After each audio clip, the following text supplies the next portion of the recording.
Ora, ainda que a nossa dívida tenha crescido desordenadamente e continue crescendo, porque nós pagamos as maiores taxas de juros do planeta, muito longe do segundo lugar, né? Para vocês compreenderem o que eu estou falando aqui. Todos nós conhecemos o quadro de crise que se encontra a Grécia, não é mesmo? É tão profundo o quadro de crise que se encontra a Grécia que houve redução real de salários na Grécia. E as aposentadorias e pensões foram reduzidas em 30% real. Isto é, se você recebia R$1.000, passou a receber R$700, certo? E esse é o grau de crise que a Grécia se encontra. A taxa de juros da Grécia, qual é que é? Para vender títulos públicos, 7%. A taxa do Brasil, 14,25%. Segundo a taxa básica, 16,81% na última negociação. O que justifica isso? Por que nós estamos nos submetendo a essa lógica? Ah, mas se não for isso, o mercado não compra os nossos títulos. Quem é o mercado? Quem exatamente é o mercado? Por que ele tem que ditar as regras? Ah, mas porque o Brasil não tem superávit primário. Grosseira mentira. Uma bruta de uma mentira. Nos últimos 10 anos, nós tivemos superávit primário em 8. O que é superávit primário? Superávit primário é quando a gente mede tudo que arrecada, menos tudo que a gente gasta, fora a dívida. Em 8 dos 10 anos, nós tivemos superávit primário. Só não tivemos em 2014 e 2015.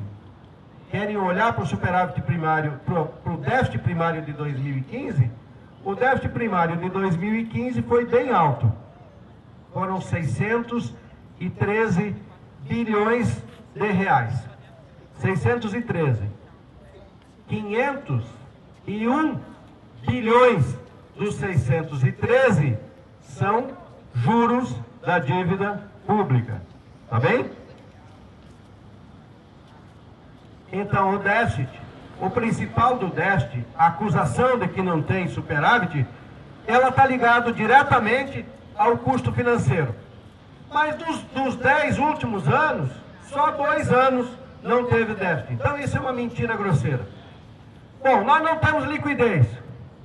Aí, os engenheiros da Petrobras nos ensinam que somente o petróleo existente no pré-sal, somente o petróleo existente no pré-sal vale por baixo a $60 a tonelada, a $60 o barril, 19 trilhões de reais.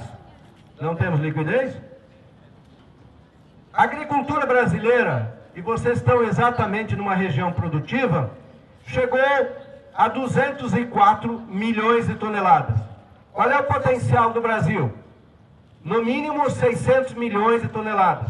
Por que eu estou dizendo 600 milhões de toneladas? Porque a China, com menos área agricultável e com mais áreas de risco, né, porque tem regiões geladas e regiões semidesérticas, produz mais de 600 milhões de toneladas de grãos. Então, não temos liquidez, o mundo não está com fome, precisa de mais alimentos. E a base industrial? Já chegamos a ser a 7ª economia do planeta. Hoje, provavelmente, somos a 8ª, a caminho de uma queda mais acentuada. Perdemos boa parte da base industrial. Aí, meus amigos, vocês que são estudantes e que estão buscando aqui conhecimento para depois desenvolverem suas capacidades no mercado, é na indústria que estão os melhores empregos, os mais qualificados. É lá que a gente desenvolve tecnologia. É lá que o país se sustenta e se transforma do ponto de vista de ser um país soberano, de ser um país capaz de oferecer respostas para a sua sociedade. Pois bem, estamos vivendo um grave processo de desindustrialização. Aí está cheio de economista imbecil dizendo que, tu vê, nós estamos nesse processo porque é uma desindustrialização precoce. Precoce é a memória desse sujeito, entendeu? Porque o país tem tudo para realizar, precisa construir, precisa responder às necessidades nacionais, E, portanto, não pode ter uma indústria em destruição. Qual é a indústria que fechou o ano passado? A que mais fechou? 60 aciarias, 60 empresas que produziam aço fecharam em 2015. 4 delas com altos fornos. Portanto, a base da economia está fechando, a base do setor industrial está fechando. Ora, mesmo assim, temos uma boa base industrial ainda, uma boa capacidade de desenvolvimento. Então, por que nós estamos pagando 14%? Aí entram duas variáveis que são importantes ser entendidas. A primeira delas diz o seguinte: olha, a nossa dívida é muito grande. Não é. Não é essa a questão.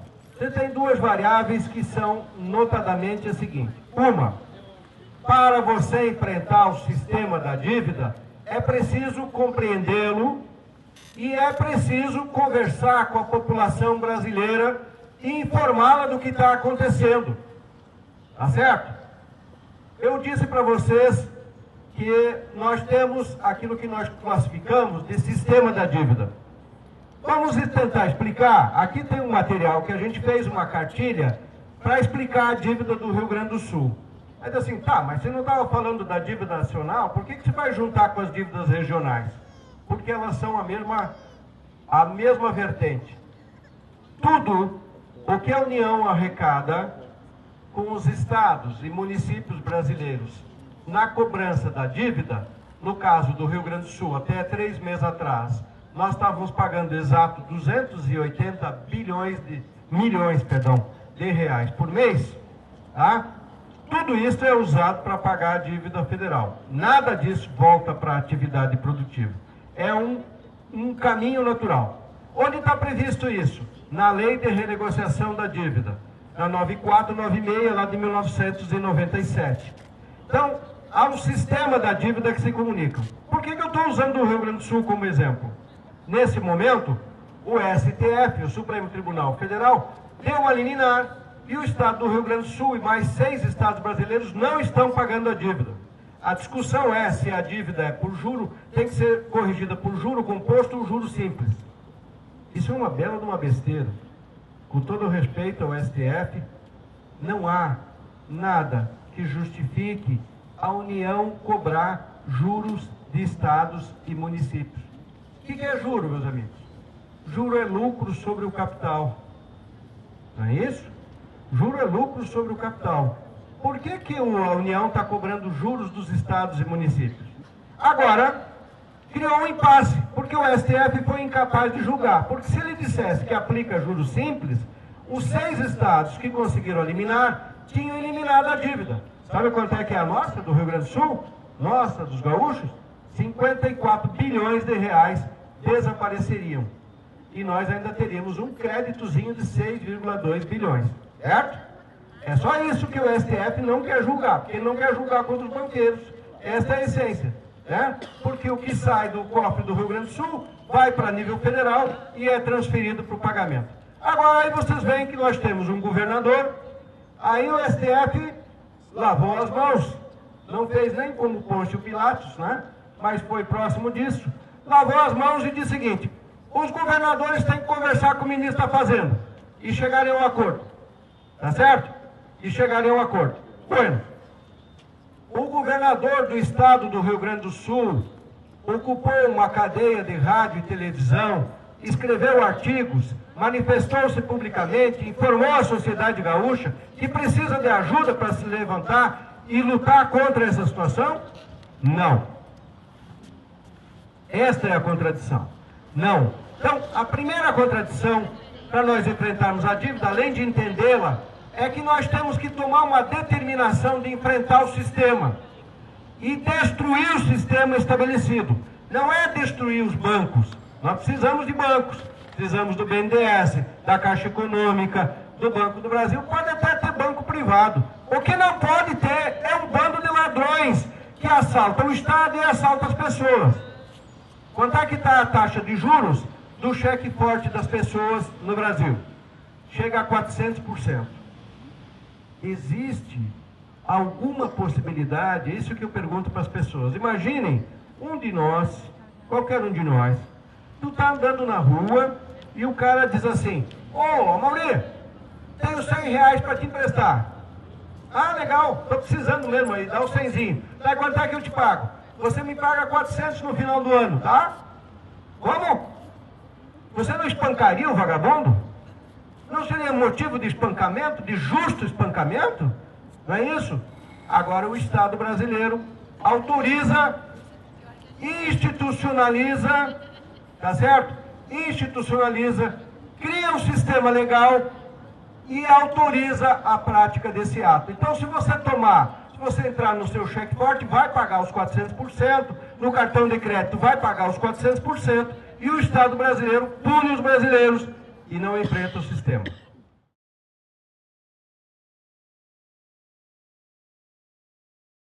Olha, o sistema está montado dessa maneira, ele é poderoso. Não é de graça que boa parte dos governos não quer enfrentá-lo, não é isso? E eu estou falando não só do governo brasileiro, tá? Eu até tenho dito aqui o seguinte, a presidenta Dilma, no início do seu primeiro mandato, ela foi para cima do sistema financeiro, não foi? Como é que ela foi para cima do sistema financeiro? Ela foi lá e disse, vamos baixar as taxas de juros. E puxou a taxa básica de juros a 7,25, veio até 7,25. Como a inflação estava em 6%, entre 5% e 6%, claro, a taxa real de juro estava em cerca de 1,3%. É juro civilizado, certo? Ainda era um juro altíssimo. Por quê? Porque no resto do mundo não tem a figura da correção monetária. Só nós usamos isso. Então, hoje, o governo americano vende um título a 0,25% ao ano. Tá? Não tem correção monetária mais 0,25%.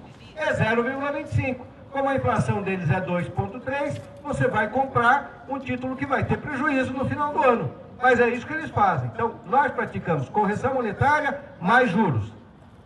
Claro que é um escândalo nesse momento, né? Vamos pensar aqui. A taxa de inflação está por volta de 6%, a estimativa para 2016, e a taxa de juros está em 16,81%. Significa 10% de lucro real. Não existe atividade econômica que dê esse nível de rentabilidade. 88 grupos econômicos têm riqueza e renda equivalente a metade da população do planeta. Então, com isso, você não tem mercado, não tem como fazer atividade produtiva, porque não vai ter mercado para... Bom, e aí a agressividade do sistema vem para cima dos orçamentos públicos. Ora, para que vocês compreendam o que eu estou dizendo aqui, não é só aqui no Brasil que está a contradição. Quem tiver curiosidade, entre lá no site do candidato Bernie Sanders dos Estados Unidos e ele está denunciando exatamente isto. Tanto que ele está dizendo que em 90 dias, ele dizia na campanha, agora não é mais candidato, mas ele dizia na campanha dele, e com isso ele levou milhares de jovens, ele fez comício em Nova York com mais de 50 mil jovens. O que ele prometia? Ele dizia, em 90 dias, depois de eu tomar posse, eu vou acabar com o Wall Street. Também vou para cima da indústria de armas e também vou para cima dos laboratórios, que os laboratórios produzem destruição e miséria dos seres humanos.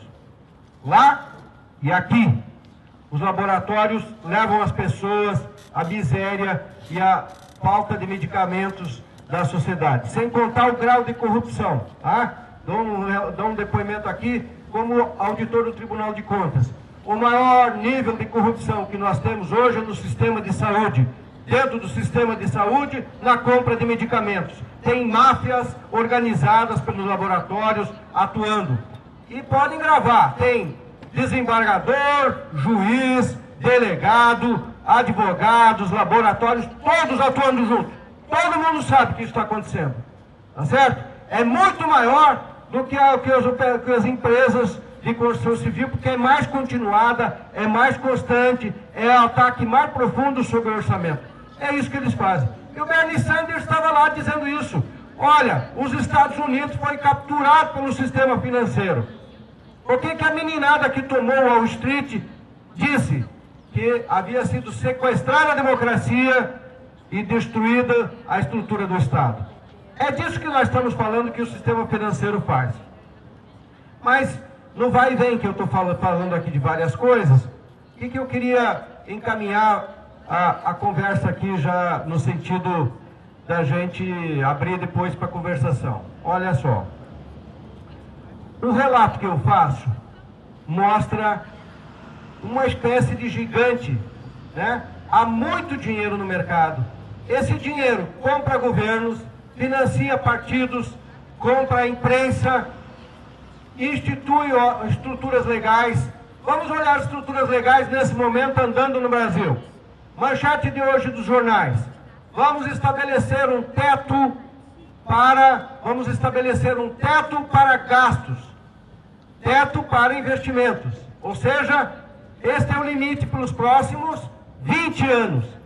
Quer dizer, não vamos fazer gastos com a sociedade para a gente poder pagar os bancos. Esta é a mensagem. Olha a segunda situação lá.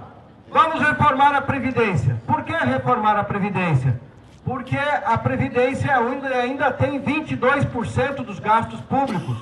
Se eles conseguem apropriar isso, eles têm mais um espaço, né, de recursos para jogar no mercado financeiro. Terceira possibilidade, vamos aprovar o projeto de lei 257 que está em tramitação no Congresso Nacional. O que ele diz? Ele diz, se a economia crescer, você pode gastar até 80% do que cresceu. Só até 80%. Quer seja para pagar funcionários, fazer investimentos e tudo mais. Mas, para o pagamento da dívida pública e gastos, ele usa a expressão gastos financeiros, não tem limite. Tá? Então, esses são os mecanismos por onde o Estado alimenta e se submete a essa questão do endividamento público. Ora, para dar uma finalização aqui na minha conversa, o que eu quero dizer para vocês? A impressão que passa é que o monstro é grande demais e que nós, cidadãos comuns, não vamos conseguir enfrentá-lo e vencê-lo. Certo? Bom, essa é a contradição. O capitalismo, quando chega nesta fase em que ele se dissocia da estrutura produtiva e começa a fazer uma acumulação fora dela, ele não está mais valente, ele não está mais com força, ele está a caminho da queda. Isso que nós temos que compreender. Ele está a caminho da queda. Claro que é preciso que, para que a gente produza a queda, é preciso que os estados nacionais, no caso o Brasil, reaja e construa outra alternativa. Nós não podemos ficar nos submetendo do jeito que estamos nos submetendo, né? Dizendo o seguinte, não, mas o mercado aqui manda em tudo. Manda em quê? O mercado é caótico, o mercado é destruidor, o mercado é para guerra, o mercado é para morte. Este mercado não tem nada a nos oferecer, a não ser essas circunstâncias de destruição. Mas é mais profundo. E por isso, a gente precisa botar essa luta para andar, e por isso nós, da Auditoria Cidadã, ficamos andando pelo Brasil. Este cenário geral não autoriza a continuidade da vida no planeta. A concentração brutal de riqueza na mão de alguns e a miséria absoluta para o grosso da humanidade vai nos levar a conflitos muito profundos, tensões extraordinárias. E não há possibilidade no século atual do capitalismo resolver a sua crise como resolveu no século passado, com duas grandes guerras de destruição. Ele não tem essa possibilidade. Ou se encaminhar por essa possibilidade, ele destrói efetivamente o planeta. Tá certo? Mas eles continuam fazendo treinamento, certo? Continuam praticando violências em volta do mundo. Bom, eu quero encerrar dizendo a vocês o seguinte.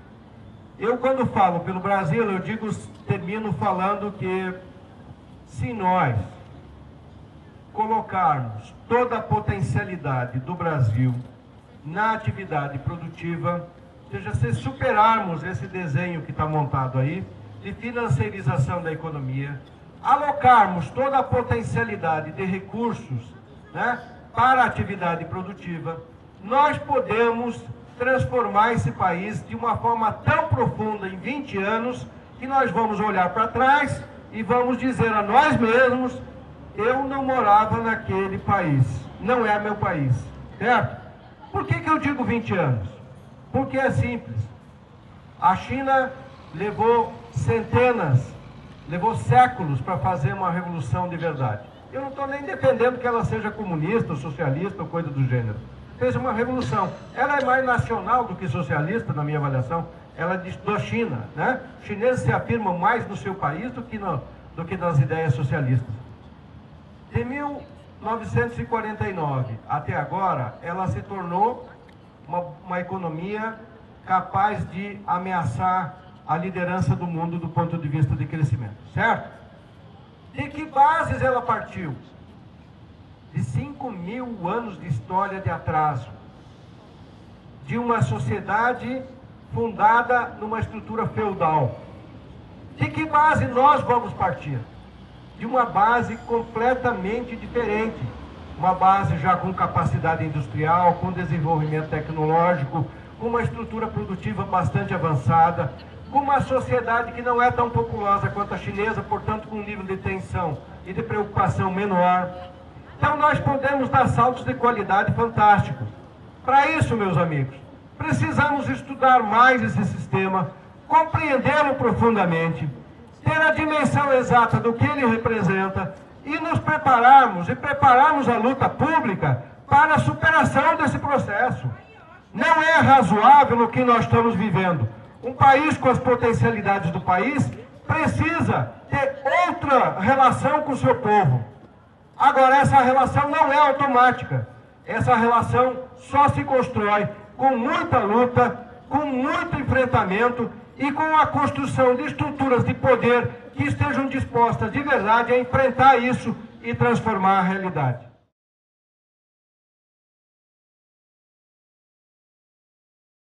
Vamos desmistificar uma coisa. Fazer dívida é ruim? Não. Não quando ela tem uma contraprestação. Vou explicar isso porque eu não falei no meio da minha conversa e acho que faltou. Que é o seguinte: se você vai até uma loja e compra uma televisão novinha, daquela dos seus sonhos, você fica com uma dívida e tem um dever moral de pagá-la. Não é mesmo? Não é assim que a vida da gente funciona? Pois é. Dívida não é obrigatoriamente ruim. O que acontece é que no Brasil, em 2015, teve um aumento de 732 bilhões da dívida, sem que nós tivéssemos nada, absolutamente nada de retorno. A dívida se autoalimentou. Por que a gente usa títulos públicos? Bom, lembrem do seguinte, vamos usar um exemplo histórico que facilita a vida da gente. Leonel Brizola chegou ao governo aqui em 1960 e ele queria construir escolas. Mas o orçamento, a receita regular do orçamento, o caixa, vamos dizer diretamente, não suportava os investimentos. Ele pegou um papel como esse e escreveu Brizoletas. Na verdade, ele não escreveu Brizoletas, a população que apelidou ela de Brizoletas, né? Ele escreveu títulos públicos do governo do estado do Rio Grande do Sul, certo?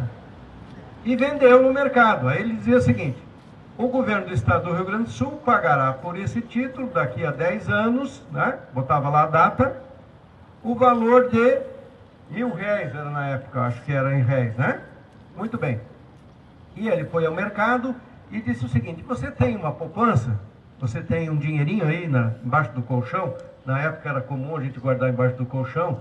Talvez volte a ser necessário, porque o sistema dos bancos podem quebrar de uma forma geral, a gente vai ter que guardar embaixo do colchão mesmo. Mas aí vai ser mais complicado no momento atual.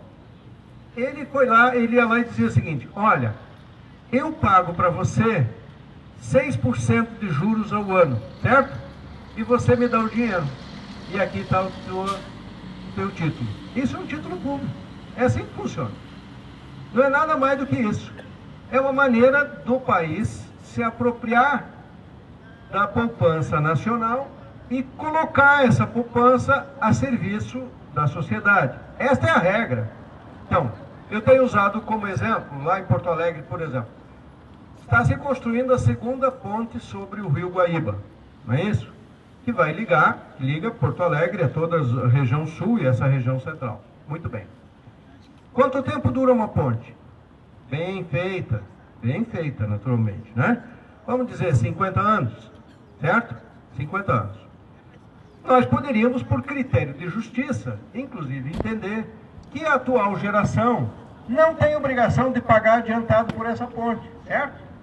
E que ela vai ter um papel de ligação que vai melhorar o desempenho econômico das regiões, fazendo ligação entre uma e outra, certo?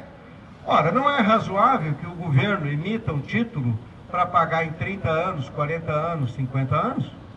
Pagar fracionadamente? É razoável. A discussão é, por que você está emitindo o título, ou seja, qual o custo dele, né? Ou seja, vou fazer que atividade? Vou fazer atividade, construir uma ponte. Legal, então eu estou emitindo um título público, fazendo dívida pública, pego esse dinheiro, construo a ponte e as gerações seguintes ajudam a pagar.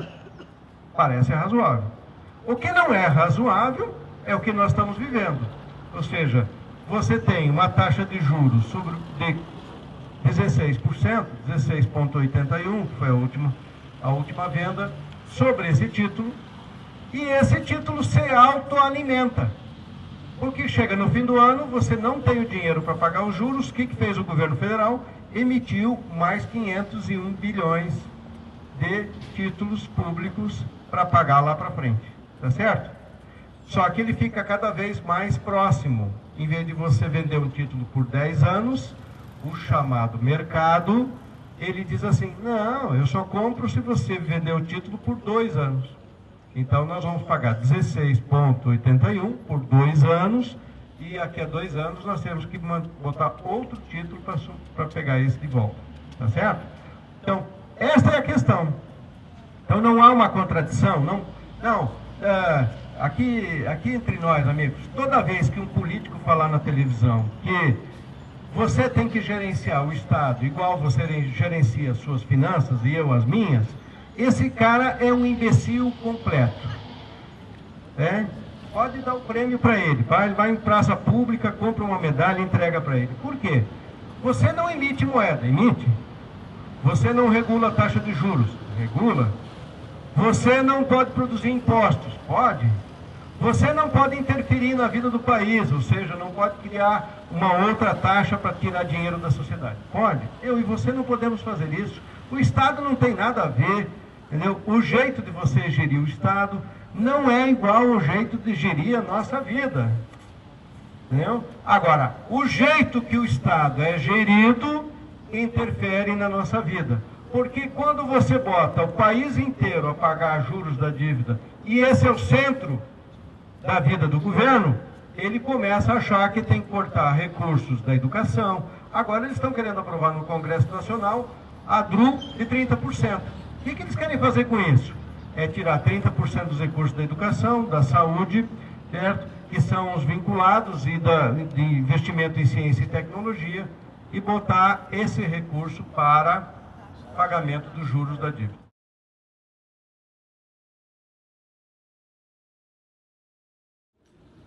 A gente brinca que a piada que se conta em Brasília é o seguinte: vamos estatizar o Banco Central. Porque, evidentemente, que o que caminha por dentro dele hoje são interesses privados. Querem ver como é que é os interesses privados? Para determinar a taxa de juros, quem é ouvido? Alguém de vocês já foi ouvido? Não, né? Por quê? Porque eles consultam o Banco Central, consulta um grupo de experts no mercado, né? Os especuladores. Ele consulta os especuladores sobre qual a taxa que deve praticar, tá certo?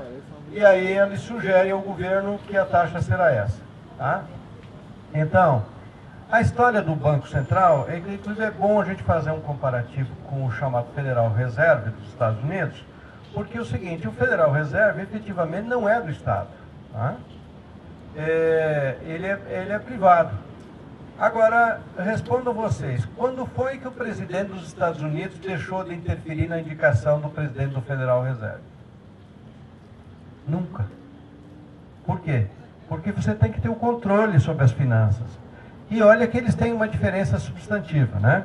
Aqui no Brasil tem uma idiotice, que é a segunda idiotice que a gente mais combate na auditoria cidadã, que é o seguinte: não, mas a gente usa a taxa de juros para baixar a inflação, né? Então, o presidente do Banco Central no Brasil é responsável, né, por usar a taxa de juros para baixar a inflação. Não tem nada a ver juros com inflação.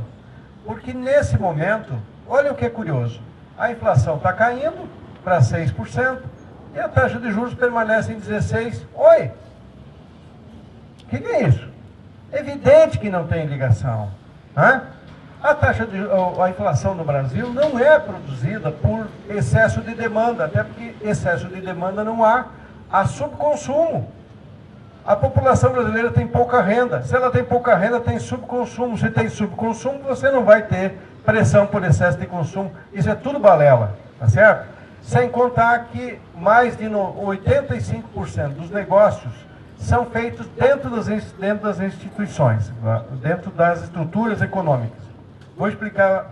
Eu sempre uso, como eu faço a gilete, faço a barba de manhã, eu uso uma gilete, um modelo de gilete lá, que aí é o seguinte: aí tu pega a caixinha dela e na caixinha está escrito o seguinte: sabe o que eles têm no Brasil para atender todo o mercado brasileiro? Um escritório. Um escritório. Eles não produzem nenhuma gilete no Brasil. Eles trazem toda ela produzida de fora, especialmente dos Estados Unidos, ou quando os Estados Unidos, né, transferem suas fábricas para outros países, mas o controle é deles. Sabe quanto nós pagamos aqui? Eu pago R$4 por gilete. Sabe quanto é vendido nos Estados Unidos? 20 centavos. 20 cents de dólar. Então eu pago mais de R$1. E aí eles vêm aqui e dizem a grande bobagem: não, é por conta dos impostos no Brasil. A taxa, né, o nível de imposto no Brasil é alto. Ele não só é alto, como ele é regressivo. Ele é brutal, né? 53% do imposto arrecadado no Brasil é arrecadado em cima de famílias que ganham até 3 salários mínimos. 53% do imposto no Brasil é arrecadado sobre as famílias que ganham até 3 salários mínimos. Esta é a brutalidade e o retorno, né? Os serviços públicos são de baixa qualidade, pouco e de baixa qualidade. Então, você tem dois componentes brutais contra o povo brasileiro. Agora, essa história de privatizar o Banco Central, isso significaria o país abrir mão de qualquer possibilidade. De que adiantaria a gente ganhar as eleições com um candidato ou uma candidata a presidente da República disposta a enfrentar o sistema financeiro se eles tivessem o domínio do Banco Central com um mandato determinado para fazer o que querem? Quer ver uma coisa que acontece no Brasil, que ajuda, é um outro elemento que a Maria Lúcia Fatorelli, que é a nossa coordenadora, tem denunciado, é o seguinte: quanto tem de moeda circulante no Brasil equivalente ao PIB? 5%. Por quê? Porque o Banco Central decidiu que é só 5%. Quanto é nos Estados Unidos? 20% do PIB. Tem países que chega a 40% do PIB a quantidade de moeda circulante. Porque quanto mais dinheiro você tem, mais você joga a taxa de juros para baixo. Porque ele é um produto como qualquer outro, ele precisa produzir rentabilidade, né? Lembra da taxa dos juros como lucro sobre o capital? Ele tem que produzir resultado. O banco não pode ficar com o dinheiro parado. O Banco Central brasileiro, para favorecer o sistema financeiro, contém a quantidade de moeda existente no mercado a 5% do produto interno bruto. E com isso, o custo do dinheiro aumenta, né, para quem precisa tomá-lo no dia a dia. Então, não tem nada que... Isso é uma política desastrosa, seria completamente desastrosa se nós fizéssemos isso, e quebraria as possibilidades da democracia brasileira, né? eu quero dizer a vocês que eu sou daqueles que acho que nós estamos vivendo um bom momento. Por que é um bom momento? Porque nós liberamos as energias, o país está em convulsão, entendeu? E vai aumentar, entendeu? Não só porque nós vamos ter que fazer mais movimentações, mais mobilizações, mais lutas públicas para resistir à bandidagem e para tirá-la do nosso meio, né? Não se completou ainda o processo, não. Bom, se o presidente da Câmara ainda não foi preso, né? O Cunha ainda não foi preso, estamos esperando que seja logo, né? Mas o presidente do Senado também não. E o restante lá, e a lista que é bem grande, como é que vai ser? Então, nós ainda estamos num processo, vamos ter um longo processo ainda de depuração da vida nacional, de luta política para transformar a vida nacional. E essa questão, e aí a ilusão que se apresenta é o seguinte: não, mas esse pessoal que está aí no governo vai conseguir administrar e vai melhorar as condições. Não vai não, eles estão botando todo o eixo para o pagamento da dívida. Todo o eixo é pagar juros e pagar dívida, certo? Por isso não tem nenhuma perspectiva de melhora não. Para a população não tem, entendeu? Não tem para ninguém, não tem para a população, não tem para o ambiente produtivo, não tem, entendeu? Nós vamos ter que derrotar tudo isso para poder construir outra alternativa. E o Banco Central precisa mesmo, eu concordo com aqueles que brincam que tem que ser estatizado, tem que ser estatizado mesmo. O Banco Central está diretamente ligado à vida da população. Ele é tão importante, ou às vezes mais importante que o Ministério da Fazenda. Porque o Ministério da Fazenda produz a política e ele cria um instrumental, né, que é os recursos necessários para fazer dar viabilidade ao país. Porque essas são as dimensões do Brasil. Os números que a gente trabalha impressionam em qualquer escala, tá certo?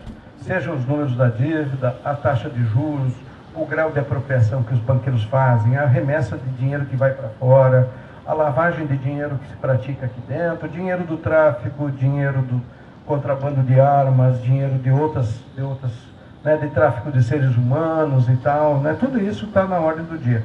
Então, os números que nós trabalhamos são impressionantes. Então,